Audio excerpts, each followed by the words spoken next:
बिस्मिल्लाहिर्रहमानिर्रहीम अस्सलाम वालेकुम मुअज़्ज़ज़ नाज़रीन।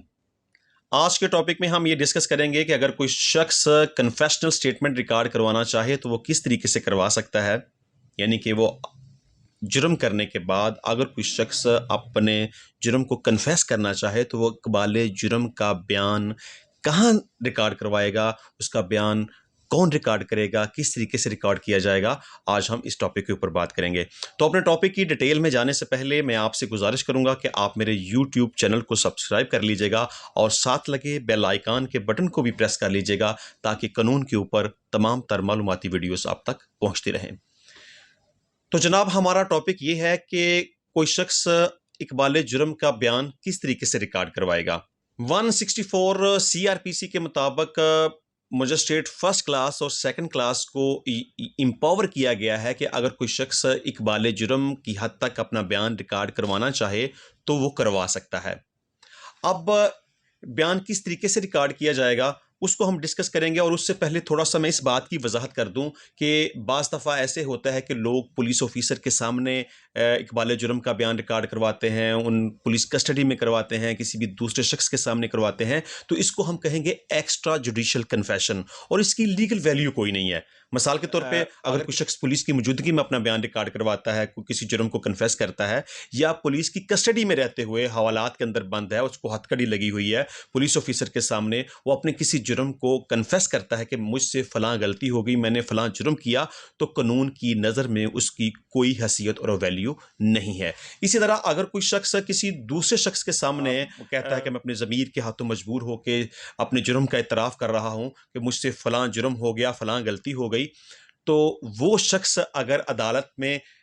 इतराफ़ जुर्म करने वाले के खिलाफ शहादत देने के लिए आ जाए तो उसकी शहादत की हैसियत भी बहुत कमज़ोर होती है। इसको कानून की नज़र में वीकेस्ट टाइप ऑफ एविडेंस कहा जाता है, और उसकी शहादत को साबित करने के लिए किसी कराबोरेशन की, किसी तायदी शहादत की ज़रूरत होती है। जो कानून की नज़र में जिस शहादत की कन्फेशन स्टेटमेंट की वैल्यू है वो है जुडिशल कन्फेशन, यानी कि जो कन्फेशन अदालत के सामने की जाए, मजिस्ट्रेट साहब के सामने की जाए, उसकी वर्थ है, उसकी वैल्यू है, उस शहादत की बुनियाद पर मुल्ज़िम को सज़ा दी जा सकती है।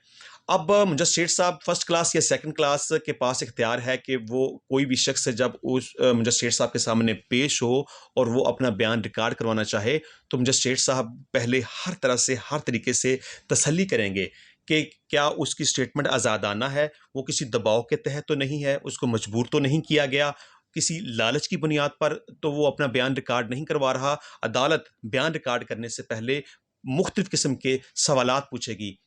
अदालत ये पूछेगी क्या वो अपनी मर्जी से यहाँ आया है, अदालत पूछेगी कि उसको पता है कि वो कहाँ मौजूद है, अदालत ये पूछेगी कि उसको मालूम है कि वो क्या शहादत देने जा रहा है, अदालत उससे पूछेगी कि उसका बयान, उसकी शहादत उसके खिलाफ इस्तेमाल हो सकती है, अदालत उसको कहेगी कि वो शहादत देने के लिए, वो बयान देने के लिए पाबंद नहीं है, अदालत उसको बावर करेगी, समझाएगी, ये कहेगी कि उसके